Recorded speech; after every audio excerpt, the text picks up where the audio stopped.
ओं रांग रांग ओं रांग रांग ओं परस्वस्ताय नमः। गुरुर्ब्रह्मा गुरु विष्णु गुरुदेवो महेश्वरा गुरु साक्षात् परब्रह्म तस्मै श्री गुरुवे नमः। ओं गजाननं भूतगणासेवितं कपितजम्बूफलचारुभक्षणं उमासुतं शोकविनाशकारकं नमामि विघ्नेश्वरपादपङ्कजम्।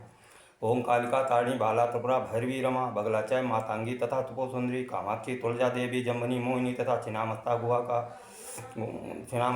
काल के 10 सहस्त्रबाहु का।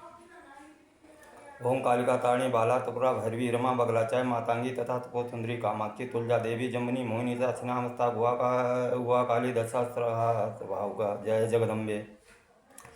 हे मेरे प्रिय साधकों और दर्शकों, भगवान परशुराम साधना चैनल में आप सभी का स्वागत है। आज मैं जिस विषय पर वार्ता करने जा रहा हूँ, आज का ये वीडियो है महत्वपूर्ण होने वाला है। इसे ध्यान से सुनें और ध्यान से देखें, बिल्कुल बीच में स्किप ना करें। तो आप लोगों ने साधक गणों दर्शक गणों सुना होगा वास्तु दोष के विषय में कि मकान में वास्तु दोष हो जाता है। और वास्तु दोष में जो है आपने मकान वगैरह बनवा लिया और कोई बात कह रहा है ये जीना गलत बन गया, ये किचन गलत बन गया, ये गलत हो गया। अब उसका उपचार क्या है? यदि आप उसे तोड़वाते हैं और फिर बनवाते हैं तो बहुत खर्चा होगा। तो पहले समझ लीजिए वो वास्तु पुरुष है कौन। आज के वीडियो में पूरी बात ही हम आपको समझाएंगे। एक बार देवता और दानवों में भयंकर युद्ध हुआ। उस युद्ध में दानव विजयी हुए और देवताओं की हार हुई। बहुत समय तक अपनी पराजय में जीते जीते देवतागण इंद्रादि वगैरह, इंद्र जो हैं वो देवताओं के राजा हैं, भगवान शंकर के पास गए और बोले किस तरीके से हमारा राज्य पुनः भोलेनाथ मिलेगा और किस तरीके से दानव हम पे पराजित होंगे। तो शिव ने अपने तेज से अपने शरीर से एक पुरुष उत्पन्न किया जिसका नाम रखा गया कौतुक रत्न। उस कौतुक रत्न ने देवताओं की मदद की और देवताओं के पक्ष में युद्ध किया। दानव पराजित हुए। देवराज इंद्र को खोया हुआ उनका राज्य मिल गया। उसके बाद देवराज बोले कि हे कौतुक रत्न, हमें भी कुछ सिखा दीजिए। कुछ तंत्र मंत्र वगैरह है, पूजा पाठ के हिसाब से कुछ हमें भी सिखा दीजिए। तो कौतुक रत्न और इंद्रदेव में जो संवाद हुआ, जो कौतुक रत्न ने बताया और इंद्रदेव ने जिसे लिखकर रखा, उस ग्रंथ का नाम इंद्रजाल पड़ा। तभी इंद्रजाल का एक नाम कौतुक रत्न भंडार भी है। उस ग्रंथ का नाम इंद्रजाल पड़ा।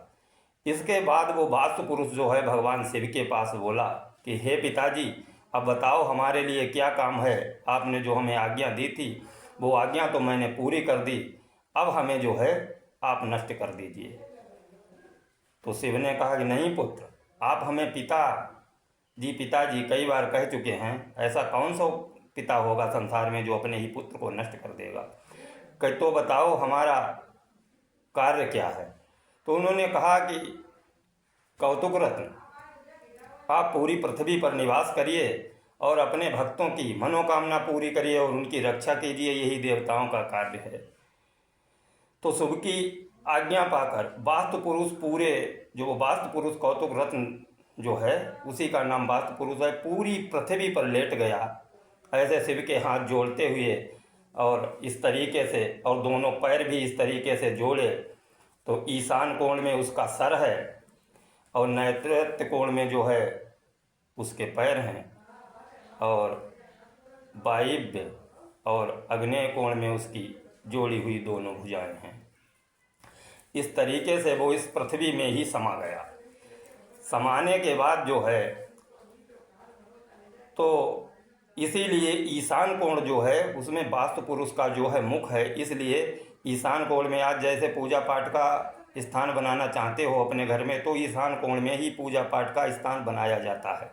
यदि आप किसी प्रकार के पूजा पाठ में भरोसा नहीं रखते, ऐसे भी हैं लोग जो किसी को नहीं मानते, उन लोगों के लिए फिर भी अपना ईशान कोण जो है साफ सुथरा रखें, उसमें किसी प्रकार की गंदगी ना हो।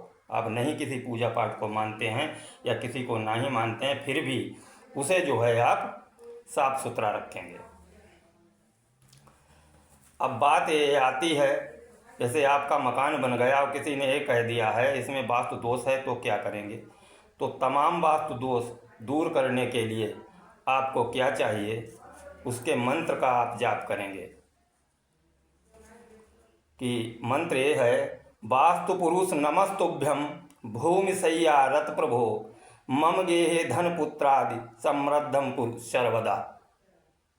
इस मंत्र का जो है आप एक माला जाप करें पूर्ण, इसका विधान 1 लाख का है। तो इसका इतना असर है मंत्र का, वो वास्तु पुरुष आपसे खुश होगा। और जिस भी उजाड़ और वीराने मकान में भी इस मंत्र का जाप किया जाता है, वो मकान वो जगह अति शीघ्र धन पुत्र आदि से संपन्न हो जाती है। सभी प्रकार के ग्रह दोष वहाँ से दूर हो जाते हैं, भूत प्रेत आदि की बाधा दूर हो जाती है। यानी पूर्ण रूप से मनुष्यों को रहने के लिए वो स्थान सुरक्षित हो जाता है जिसमें कोई मनुष्य ही रह सकता है। उसके अलावा किसी प्रकार की नेगेटिव शक्ति जो है वहाँ निवास नहीं कर सकती है। जब वास्तु पुरुष का जो है पूजन किया जाएगा, इस वास्तु पुरुष का पूजन जो है आप चाहें इस मंत्र का सुबह जाप करें, शाम को जाप करें, या नहीं आपको समय मिलता है रात्रि में भी जाप कर सकते हैं। यदि किसी दूसरे के लिए किया जाए तो मम गेहे की जगह अस्मिन गेहे लगा लिया जाएगा इस घर में। तो इसका जाप जो है उस मकान में ही जब किया जाता है तभी लाभ होता है। कहीं से जैसे कोई कर दे, आपके यहाँ का मतलब वास्तु दोष है, हम यहाँ से अगर कर दें तो नहीं, आपके मतलब घर में जाकर उसे करना पड़ेगा। पूर्ण विधान इसका 1 लाख का है। वो तमाम काम आपके पूरे होंगे जो मैं पहले जो है कह चुका हूँ।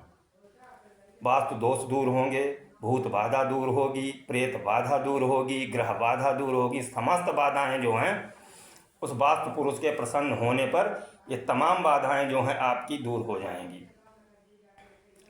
इस विषय को समझने में कुछ त्रुटि रह गई हो तो आप फोन से हमसे बात कर सकते हैं, कमेंट में पूछ सकते हैं कि कैसे जाप किया जाएगा। हे मेरे श्रोतागणों, इस विद्या को एक बार अवश्य ही आजमाइए।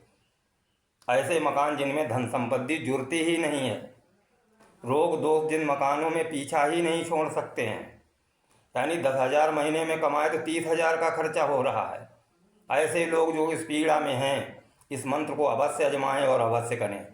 ये कोई मैं झूठी बात थोती नहीं कह रहा हूँ, शास्त्र लिखित बात है। इसीलिए मैंने ऐसे नहीं समझाया, इस बात को हमने आपको जड़ से समझाया। जड़ से लिए कौन है वास्तु पुरुष। और किसी भी वास्तु शास्त्री के पास जाएंगे तो वो यही कह देगा वो किचन आपका गलत है, उसे तोड़वा दिए, ऐसा बनवा दो, यही ऐसा मत करिए, क्योंकि पैसा कहीं डालों में नहीं लगता है। मकान जिंदगी में आदमी जो है एक बार ही अपनी ज़िंदगी में बनवा पाता है, इतना खर्चा ही उसमें होता है। तो यदि ऐसा कुछ है तो नहीं करवा सकते हैं। अधिक से अधिकम केवल 108 बार ही इसका जाप यदि करते हैं तो महीने भर में ही आपको लाभ दृष्टिगोचर होने लगेगा, लाभ दिखाई देने लगेगा।